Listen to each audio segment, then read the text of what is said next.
How y'all doing? For this review, I'm going to go over a man named Arthur Machen. Now, you may not be familiar with him, but he was a big influence in supernatural fiction, horror, and even cosmic horror. How influential was he? Well, he was looked up to by, some of the people we look up to today. H.P. Lovecraft looked up to this man. Clark Ashton Smith, who not too many people read of. You should read up on Clark Ashton Smith, and Robert E. Howard, of course. These three guys were the top guys, of the 20s and 30s, the old pulp fiction era, particularly in Weird Tales magazine. This supernatural, cosmic horror, and dark sword and sorcery, and all that. So Arthur Machen was a guy who influenced them, and I've collected a book about 4 stories just so I can try them out myself. I first heard about Arthur Machen, and I think it was a Rue Morgue magazine years ago. I was at Hastings and I saw that, and apparently this is a guy who was from a generation before the 3 I just mentioned, and how his work influenced them, and even some of our current horror writers like Stephen King and all that. And I always like to see the nodes of influence of writers and artists before that. It's always fascinating to know about that, because because the old classic question of where do you get your ideas? Well, that's a common question asked among authors, and the truth is everywhere. But but be specific about it. That's where it's individual to individual, because they get from the world around you and the works they read. So heck, Arthur Machen was so heck, he's even quoted by Lovecraft on the back of this. It's like, let's see, of creators of cosmic horror raised in its most artistic pitch, few can hope to equal Arthur Machen. This is from H.P. Lovecraft. Everyone, and you see H.P. Lovecraft everywhere in popular culture, gaming in particular. And so, for those of you like, H.P. Lovecraft, check out Arthur Machen and see where his influence are. But as I've already read Clark Ashton Smith, in particular Robert E. Howard, I could see how his work influenced them. Heck, for goodness sake, in the horror stories of Robert E. Howard, this is the creator of Conan, mind you. There's a story called Children of Night. I'm going to read a small passage. The scene was a group of guys in a small little gentleman's club meeting there. And here's a paragraph here. True, historians and chroniclers are often dull, tale weavers never. The masters, I mean. A voodoo sacrifice can be described in such a dull manner as to take all the real fantasy out of it, and leave it merely a sordid murder. I will admit that few writers of fiction touch the true height of horror. Most of their stuff is too concrete, given too much earthly shape and dimension. But in such tales as Poe's Fallen House of Usher, Machen's The Black Seal, and Lovecraft's Call of Cthulhu, the three master horror tales of my mind, the reader is born into a darkened outer realms of imagination. That was just a shout out, I guess, of Howard telling the reader his influence, just in an off-site conversation. It had nothing to do with the straight story, but it tells you how Howard is influenced by Machen himself. So, what's in these stories? Well, let's find out. So the book I've collected here has 4 stories from Arthur Machen: The Great God Pan, The White People, The Inmost Light, and The Shining Pyramid.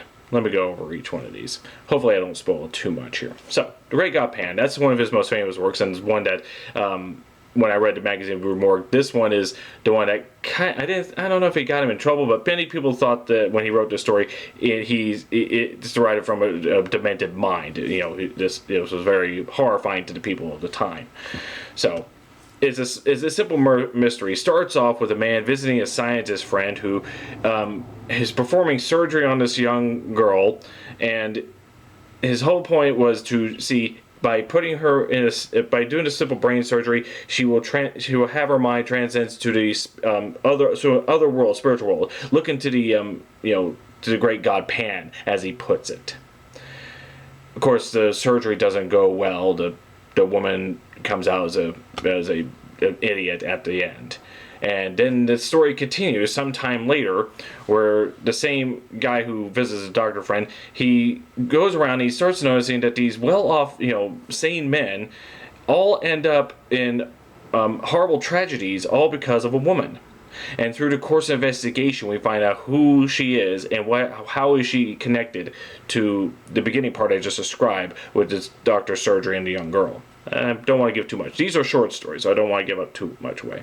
So let me go over to the next one here. So the next one would be The White People. This is an interesting combination of, Machen has this very has a strong fascination with the occult, and he likes to incorporate all these things into his stories and puts it in a way that you can see how he influences people like Lovecraft, Clark Ashton Smith, and Howard, and all that. So, in The White People, it is two guys, two scholars, talking to each other, and they were talking about morality and sin and everything. And during the course of the conversation, one of the scholars gives the, from our point of view character, this book of a diary of a young girl. And I gotta tell you, when it starts reading her passages, it's like one continuously long paragraph. I don't know anybody who writes like this, especially when it deals with different parts of their life. But it talks about the young girl who, she talks about all the stuff she's seen as she travels outside in the forest alone, and her nanny, her nurse, would tell her these stories of these weird supernatural stories, and then later she tells her that how to do these things like make wax figures to influence people. Or basically it was this young girl's slow build up into due to witchcraft and the occult. And as I say, it's kind of weird because it goes starts from her earlier life, and as she gets older, she starts to learn more. And then again, I don't want to give much the ending about that, what happens to her. So again, that's the White People there, and I like the fact that white people you may suspect is like the fairies or elves, but it doesn't. Machen does his best never to strictly tell you directly what they are. He leaves that to a mystery. The girl has her own description. She calls them nymphs, but you can see their influences in maybe other dimensional beings or fairies and so. It could be anything, but there are sort of these other beings that we associate with it. I think I like it. He takes what we have in folklore. We think fairies are these nice little winged people there, but this is one of the authors that took beings like that and turned to a dark side. And I've seen this used in Howard's work, and you can probably see it in Lovecraft as well. So that's the White People there. Hopefully, I might get you influence into that. The next one is the Inmost Light. This one's a pretty straightforward. A guy named Dyson. He's investigating. It's kind of weird to explain here because apparently he's trying to investigate a doctor and his missing wife. It is presumed that he murdered her, but the truth is a bit different. He didn't murder her, but some experiment he did. He did something to his wife and encased it in something else. Again, I don't want to give too much away about that, but hopefully, but you can see again when you read this story, you can see how it influences the other guys I just mentioned. I know I'm repeating myself here. But the last story here, and this one I can definitely see Howard influenced in because of what it involves. It has a shining pyramid. The same main character from The Inmost Light shows up. He goes into the countryside, visits an old friend, and his friend's like, there is these markings in this certain spot here. Every once in a while, they keep changing and so forth, and so they're investigating to find out what it is. And also find out how this relates to a missing person case nearby. So, and reading this story, I can understand how Howard is influenced by the use of being our folk tales of fairies and all that, or leprechauns, or or ancient people depicts, and how they sort of are not quite gone, or their origins are much more darker or sinister and what have you. Howard writes several stories involving similar themes and everything. So I hope I didn't get too vague, but if for those of you who read Lovecraft, who read the old pulps, who read Robert E. Howard, outside of Conan and all that, but, and again, if you have a chance, read Clark Ashton Smith, add him to your library. He's not well picked up enough. You need to add him to your library, but still. But you also need to get Arthur Machen. Because this guy influenced, not only these three who influences, our pop culture, our current fantasy pop culture and all that, but, Stephen King and others, would cite him as well. So you should add him to your library, and just the stories that you can pick up this, or there's a whole series of collections of his various works. So pick the ones of the stories you want and enjoy. Thank you all for watching and have a nice day.